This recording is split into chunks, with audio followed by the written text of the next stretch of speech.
Hi guys, good morning. We are going to travel to Kimaras, and we were going to go to Punta Punting in Sibunag, and ito na nga, nakarating na nga kami dito sa Punta Punting at nagpa-reserve lang kami.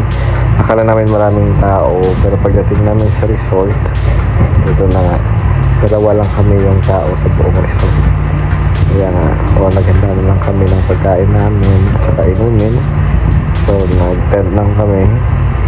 By the way guys, ang bayad pala dito pag nag-overnight is 150 per head. So, by the way, dalawa kami. So, that's gonna be for 300. Tapos, pwede dito mag-boil fire at saka mag-moment together with your loved ones. Ganun lang. Saka,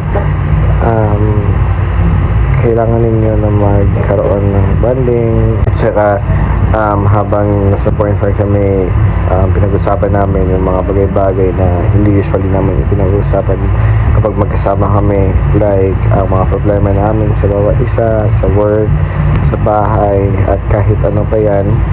Then nagkaroon kami ng time to know each other well.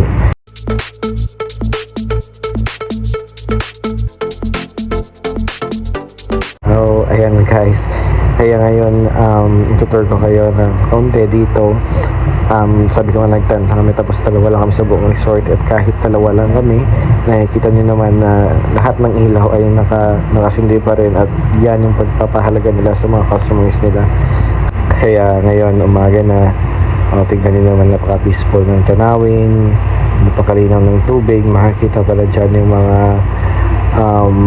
bukid sa tapat ng beach at saka mga palaisdaan ng mga taong naninirahan dyan.